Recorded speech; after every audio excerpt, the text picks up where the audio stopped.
শিক্ষক স্বল্পতা দূরীকরণের দাবিতে স্মারকলিপি। খোয়াই সরকারি দ্বাদশ শ্রেণী বিদ্যালয়ে এসএফআই এর ডেপুটেশন। শিক্ষক স্বল্পতার জেরে পাঠদানে বিঘ্ন ঘটার অভিযোগ তুলে খোয়াই সরকারি দ্বাদশ শ্রেণী বিদ্যালয়ের প্রাথমিক বিভাগে দ্রুত শিক্ষক নিয়োগের দাবিতে স্মারকলিপি প্রদান করল ভারতের ছাত্র ফেডারেশন এসএফআই খোয়াই বিভাগীয় কমিটি। মঙ্গলবার বিদ্যালয়ের প্রাত বিভাগের প্রধান শিক্ষকের নিকট এই ডেপুটেশন জমা দেওয়া হয়। সংগঠনের পক্ষ থেকে জানানো হয়, দীর্ঘদিন ধরে প্রাথমিক বিভাগে পর্যাপ্ত শিক্ষক না থাকায় ছাত্রছাত্রীদের নিয়মিত পাঠদান ব্যাহত হচ্ছে এবং শিক্ষার মান ক্রমশ অবনতি ঘটছে। প্রাথমিক স্তরকে শিক্ষার ভিত্তি হিসেবে উল্লেখ করে তারা জানায়, এই পর্যায়ে শিক্ষক স্বল্পতা ভবিষ্যতে শিক্ষার্থীদের উপর দীর্ঘমেয়াদী প্রভাব ফেলতে পারে। স্মারকলিপিতে অবিলম্বে প্রয়োজনীয় সংখ্যক শিক্ষক নিয়োগ করে স্বাভাবিক শিক্ষার পরিবেশ ফিরিয়ে আনার দাবি জানানো হয়েছে। পাশাপাশি বিষয়টির গুরুত্ব বিবেচনা করে দ্রুত প্রশাসনিক পদক্ষেপ গ্রহণের আহ্বান জানানো হয়। প্রতিনিধি দলে উপস্থিত ছিলেন এসএফআই খোয়াই বিভাগীয় সম্পাদক সাগর পাল, রাজ্য সম্পাদক মণ্ডলী সদস্য সায়ন্তিকা দেব, বিভাগীয় সম্পাদক মণ্ডলী সদস্য সৌরভ শীল, সৌম্য শুভ্র বণিক সহ অন্যান্য সদস্যরা। সংগঠনের পক্ষ থেকে আশা প্রকাশ করা হয়েছে, বিদ্যালয় কর্তৃপক্ষ দ্রুত বিষয়টি বিবেচনা করে প্রয়োজনীয় উদ্যোগ গ্রহণ করবে।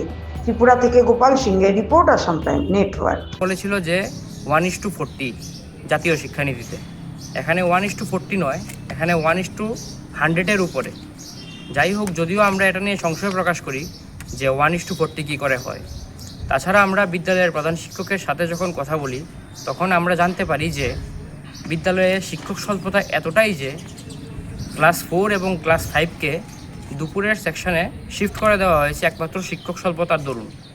আমরা দাবি জানাই, অতি সত্বর বিদ্যাজ্যোতি স্কুলের সরকার যে বলেছিল যে এখানে কোয়ালিটি এডুকেশন পাওয়া যাবে বা মডেল শিক্ষা ব্যবস্থা যাকে বলা হয়, অতি সত্বর যাতে বিদ্যালয়ে এখানে শিক্ষক নিয়োগ করা হয় এবং শিক্ষার যে সুষ্ঠু পরিবেশ, সেই পরিবেশকে ফিরিয়ে আনা হয়।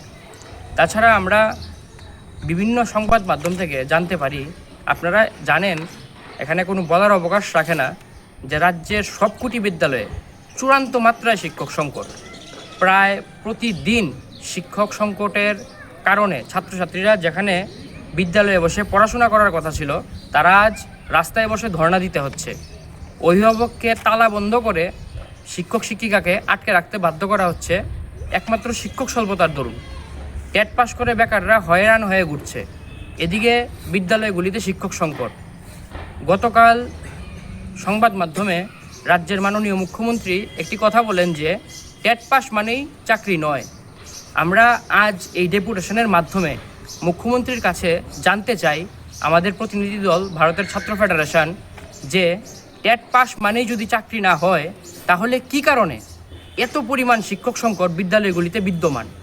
আমরা কিছুদিন পূর্বে একটি নিউজে জানতে পারি যে প্রায় 11,000-এর উপর প্রাথমিক বিভাগে সরকারি শূন্যপদ, এগুলি কি কারণে পূরণ করা হচ্ছে না, সেটা নিয়েও আমরা যথেষ্ট পরিমাণে সংশয় প্রকাশ করছি।